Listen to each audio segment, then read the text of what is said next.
Shalom. First and foremost, I want to give all praises, honor, and glory to Yahweh, Bahasham Yahushai, Bahasham, Ruach Kodesh. Double honors to the elders and the apostles of Great Millstone, and peace and blessings to the elect. And today we're going to go into the book of First Chronicles, the 29th chapter. As we went through in the 28th chapter with David, exhorting the people and Solomon to follow the ways of the Lord and to be courageous in completing and building the temple of the Lord for him, with everything appointed and set up and prepared by David already. First Chronicles 29:1. Furthermore, David the king said unto all the congregation, Solomon my son, whom alone God hath chosen, is yet young and tender, and the work is great. For the palace is not for man, but for the Lord God. So this is a heavy task that's been placed upon him, because we're not building just like a regular temple or palace for a man where you can have an error here and there. No. This is for the Lord. It has to be perfect. It has to be immaculate. Now I have prepared with all my might for the house of my God the gold for things to be made of gold, and the silver for things of silver, and the brass for things of brass, the iron for things of iron, the wood for things of wood, onyx stones and stones to be set, glistering stones, and of divers colors, and all manner of precious stones and marble stones in abundance. Moreover, because I have set my affection to the house of my God, I have of my own proper good of gold and silver, which I have given to the house of my God. So David is saying, in addition to that, right, because it's so on my spirit to do this, my personal gold, right, that I've set aside some of that gold and silver to be given to the house of God, right, to be used for this temple, over and above all that I have prepared for the house of the holy house. Even 3,000 talents of gold, of the gold of Ophir, and 7,000 talents of refined silver, to overlay the walls of the houses withal. So that's how much David contributed, in addition to all the resources he had already prepared for the house. The gold for things of gold, and the silver for things of silver, and for all manner of work to be made by the hands of artificers, which are those that were skilled in this craft.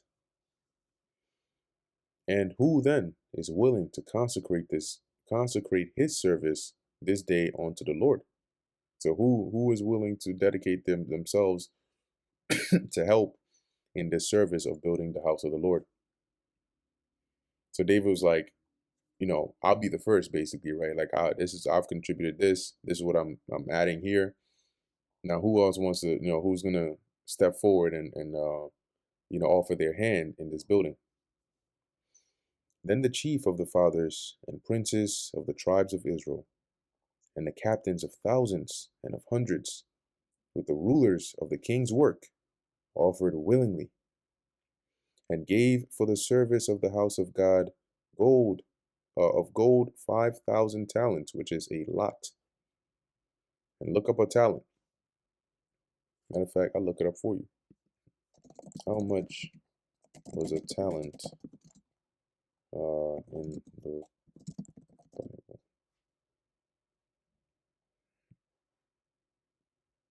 Well, the AI overview makes it even easier now. But let's see. By conversion of money and also weight. It says a biblical talent was a unit of weight equivalent to about 6,000 denarii, or roughly 20 years' wages for a laborer. In modern US dollars, this is approximately 500,000 to $1 million, making it a substantial sum of money. And this was a talent. Now it says here, as a unit of weight, a talent was a large unit of weight, typically for silver or gold, weighing around 63 pounds. So if 1 talent is between 500,000 and $1 million, that's 1 talent. How much do you think 5,000 talents would have been? All right, let's see here. Let me add some more here. This thing looks like it's broken. Whoa, whoa, whoa. Look at that. Well, I guess then there's that. No, let me actually look up here. How much was 5,000 talents? Oops. Talents. Wow. It says here it's about 188 tons, or about $3 million in value, based on current gold prices. No, no, no. I'm looking for, yeah, this thing. I think this thing is broken here. Um, but yeah, you can do the math based on what we found before, or any external research. But the point is, it's a lot of money, right? A lot of gold, a lot of resources right there. So this wasn't any joke, and this is what the people offered, right, of the chief of the fathers, in addition to what David offered, in addition to what was already set apart. So that temple was not. That's why it took so long to build. That was a glorious temple indeed. Um, let's read this again.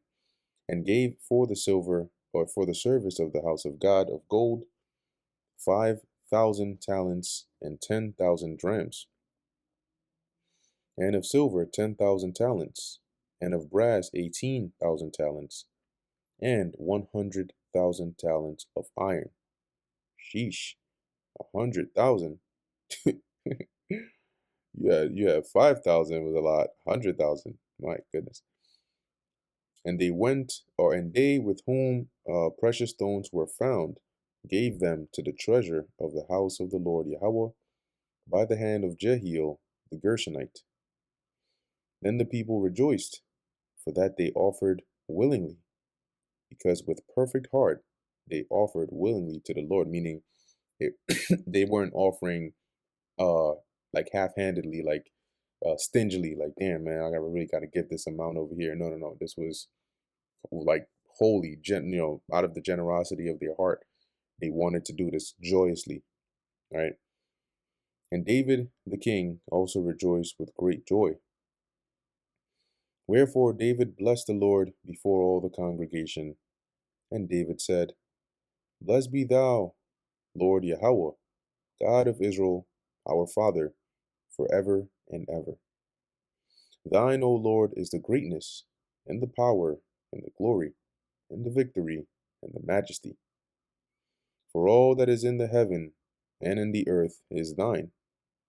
Thine is the kingdom, O Yahweh, and thou art exalted as head above all.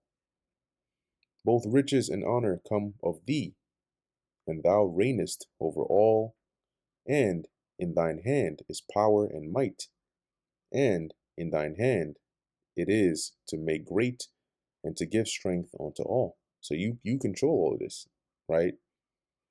Now therefore, our God, we thank thee and praise thy glorious name. But who am I, and what is my people, that we should be able to offer so willingly after this sort?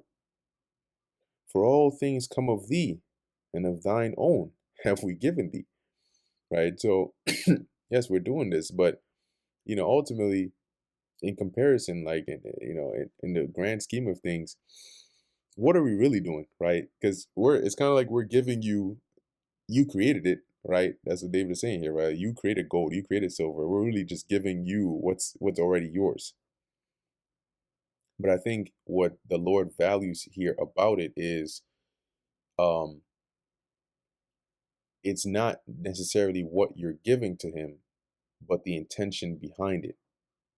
Like if you're you as a parent, buy the groceries, right? And you stock the provisions and so on. And then say your child then divides like half of their sandwich or something, and then they bring it to you. Like, here, you can have half.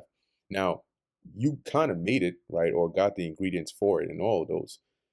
And so it's not that they're giving you something that you couldn't get for yourself, but it's the fact that they thought about that, and actually was like, oh, you know what, let me share half of this with you. That's the more valuable part behind it, right? That your intention behind that action. And I think here that's what, was really pleasing to the Lord, right? Because yeah, he created gold, he created silver. It's not like he's going to take that to the bank. But the fact that his people were so willing and to at their expense, right, offer all these things for their God is a pleasing thing. Verse 15, for we are strangers before thee, and sojourners, as we are all as we or as were all our fathers. Our days on the earth are as a shadow, and there is none abiding. Right? So, even though for us, you may say 80 years, right? 70 years, that's a long time, but really to the Lord, it's like a shadow, right? It's temporary, and it's not permanent, right? You're here, then the next minute you're gone, as it says, and there is none abiding. So nobody is still here from our father's time. Obviously, through reincarnation, we know how that works, but I mean, like in the sense of their original incarnation. O Lord Yahweh our God, all this store that we have prepared to build thee an house for thine holy name cometh of thine hand, and is all thine own. I know also, my God, that thou triest the heart, and hast pleasure in uprightness. As for me, in the uprightness of mine heart, I have willingly offered all these things. And uprightness is like, correctness, right? Sincerity, righteousness, integrity. Not wicked, not perverse, not pretentious. And now have I seen with joy thy people, which are present here, to offer willingly unto thee. O Lord, God of Abraham, Isaac, and of Israel, our fathers keep this forever in the imagination of the thoughts of the heart of thy people, and prepare their heart unto thee. And give unto Solomon my son a perfect heart, to keep thy commandments, thy testimonies, and thy statutes, and to do all these things, and to build the palace for the which I have made provision. So give him that right mind, solid, to follow your ways, to be after you, and to complete this. And David said to all the congregation, now bless the Lord Yahweh your God. And all the congregation blessed the Lord, God of their fathers, and bowed down their heads and worshiped the Lord and the king. Now, the worship here is like to reverence, not that they were worshiping David in the sense that you would worship the Most High, just for clarity. And they sacrificed sacrifices unto the Lord, and offered burnt offerings unto the Lord on the morrow after that day, even 1,000 bullocks, 1,000 rams, and 1,000 lambs, with their drink offerings and sacrifices in abundance for all Israel, and did eat and drink before the Lord Yahweh on that day with great gladness. And they made Solomon the son of David king the second time, and anointed him unto the Lord to be the chief governor, and Zadok to be priest. Because remember that you had the situation where you had, I think it was Adonijah and a few others that were basically proclaiming themselves king already. And then David had the men secretly, anoint Solomon to be king. But here, this why it says the second time, because this was open in front of all the people officially. Again, then Solomon sat on the throne of the Lord as king instead of David his father, and prospered, and all Israel obeyed him. And all the princes and the mighty men, and all the sons likewise of King David, submitted themselves unto Solomon the king. And the Lord magnified Solomon exceedingly in the sight of all Israel, and bestowed upon him such royal majesty as had not been, on any king before him in Israel. So he was, and that's why, you know, he was so glorious, right? And blessed in riches and peace and so on. Thus, David, the son of Jesse, reigned over all Israel. Meaning, this was the reign of Jesse, the reign of David, the son of Jesse, over all Israel. And the time that he reigned over Israel was 40 years. 7 years reigned he in Hebron, and 30 and 3 years reigned he in Jerusalem. And he died in a good old age, full of days, riches, and honor. And Solomon his son reigned in his stead. Now the acts of David the king, first and last, behold, they are written in the book of Samuel the seer, i.e., the prophet, and in the book of Nathan the prophet, and in the book of Gad the seer.